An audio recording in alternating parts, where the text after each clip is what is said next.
Anda kembali di Apa Kata Dunia, pemirsa. Masuk hari kedua, Pilpres Amerika Serikat juga belum mendapatkan pemenangnya. Biden masih unggul tipis, sementara Trump meminta penghitungan suara dihentikan. Pengumuman pemenang tahun ini memakan waktu lebih lama dikarenakan banyak suara yang masuk via pos dan pemberian suara lebih awal. Dan pemirsa, untuk mengetahui bagaimana penghitungan suara terkini di Amerika Serikat, kita langsung menghubungi reporter VOA Rifan Dwi Astono yang saat ini berada di Arlington, Virginia. Selamat pagi waktu Amerika Serikat dan selamat malam waktu Indonesia, Rifan. Selamat malam, Tasya. Iya, Rifan, bisa Anda ceritakan mungkin seberapa ketat persaingan di antara kedua kandidat ini? Hingga hari ini, di hari ketiga pasca Pilpres Amerika Serikat, penghitungan suara semakin ketat hasilnya, tapi ini hasil sementara dan baru saja kami mendapatkan informasi bahwa Joe Biden baru saja menyalip Presiden Trump di negara bagian Pennsylvania. Dan Pennsylvania ini adalah negara bagian yang menjadi kuncian pada tahap ini, karena memang di satu sisi karena Pennsylvania memiliki jumlah suara elektoral yang cukup besar, yaitu 20, paling besar di antara semua negara bagian yang masih melakukan penghitungan suara pada tahap ini.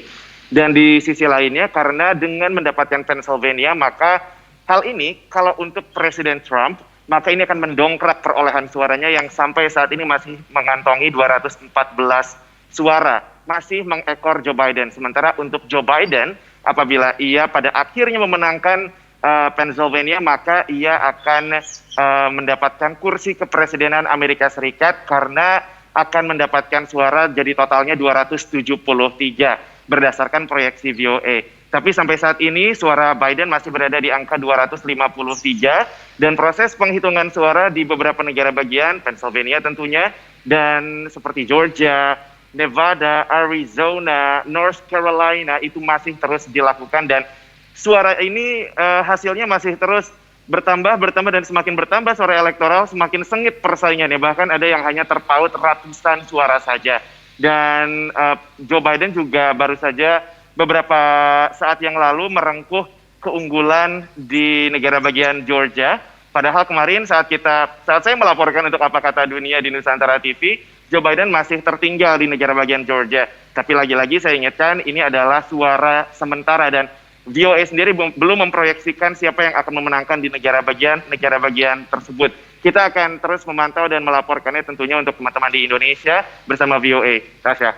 Ya, seperti yang kita ketahui ada juga sejumlah gugatan hukum yang dilontarkan dari pihak Trump dan juga kemudian ada berbagai aksi unjuk rasa. Ini seperti apakah reaksi terhadap tuduhan kecurangan pemilu dari Presiden Trump? Ya, Tasya, seperti yang saya sampaikan kemarin, sebetulnya Presiden Trump sendiri sejauh ini lebih aktif untuk bercuap-cuap atau menyampaikan pernyataannya melalui akun Twitter pribadinya. Tapi akhirnya kemarin sore waktu Amerika Serikat pada hari Kamis sore waktu Amerika Serikat, Presiden Trump akhirnya muncul ke hadapan publik memberikan pernyataan pers secara resmi dan dalam pernyataan tersebut masih senada dengan apa yang ia ungkapkan sebelumnya dan dalam semua cuitan di Twitternya ia menuduh adanya kecurangan dalam pemilu kali ini. Dan secara spesifik Presiden Trump menyebut bahwa banyak sekali terjadi kecurangan dan korupsi pada sistem mail-in ballots atau surat suara yang dikirim lewat pos. Dan itu tuduhan yang hingga saat ini belum diberikan buktinya oleh Presiden Trump. Akan tetapi memang legal challenge atau gugatan-gugatan hukum sudah dilayangkan oleh Presiden Trump di beberapa negara bagian seperti di Pennsylvania, di Georgia, di Nevada, baru kemarin Nevada ini Wisconsin. Dan di Pennsylvania sendiri Presiden Trump memang dimenangkan oleh pengadilan begitu atas gugatannya bahwa ia meminta diberikan akses lebih luas bagi representatif atau perwakilan dari pemantau kubu Republik bisa melihat proses penghitungan suara di sana. Akan tetapi di Michigan, tuntutannya untuk meminta dihentikan proses penghitungan suara ditolak oleh Michigan sendiri. Dan hingga saat ini reaksi dari berbagai pihak tentunya beragam sebetulnya. Dari kubu Joe Biden tentu saja kontra dan mengatakan bahwa tuduhan yang dilontarkan oleh Presiden Trump ini dikatakan gila atau tidak ada presidennya atau tidak pernah terjadi sebelumnya. dan tidak tepat dan strategi yang goyah dan lain sebagainya.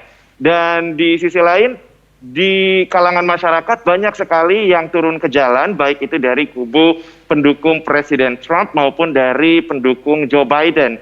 Dan seperti yang ada di laporan Anda sebelumnya, di Detroit sendiri terjadi unjuk rasa, di beberapa negara bagian lainnya juga terjadi unjuk rasa, akan tetapi memang ini harapannya tidak mengganggu proses penghitungan suara, karena lagi-lagi kita masih harus sabar menunggu siapa yang akan memenangkan di masing-masing negara bagian yang masih melangsungkan penghitungan suara tersebut. Nah, tapi di sisi lain, di satu sisi sebetulnya dengan Presiden Trump, politisi Partai Republik yang merupakan partai yang mendukung Presiden Trump, mencapreskan Presiden Trump, hingga saat ini lebih banyak politikus Partai Republik yang diam, tidak memberikan pernyataan.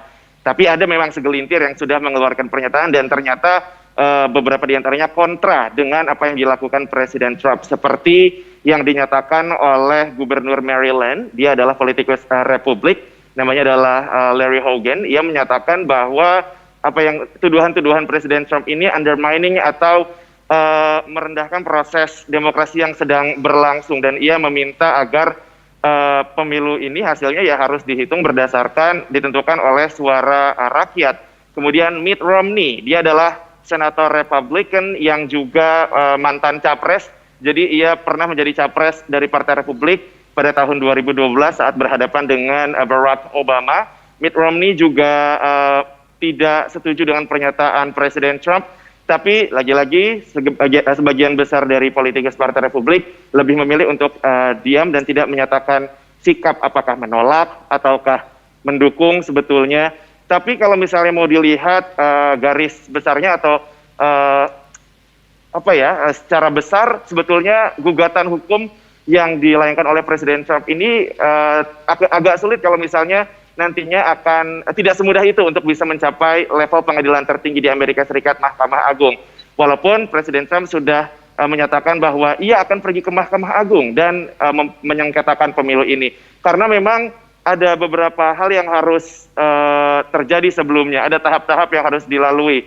Yaitu tadi sekarang Presiden Trump dan tim hukumnya tengah mengajukan gugatan-gugatan hukum di masing-masing negara bagian dengan harapan nanti salah satu di antaranya ada yang bisa sampai di Mahkamah Agung Amerika Serikat yang pada saat ini memang komposisi hakimnya lebih menguntungkan Partai Republik.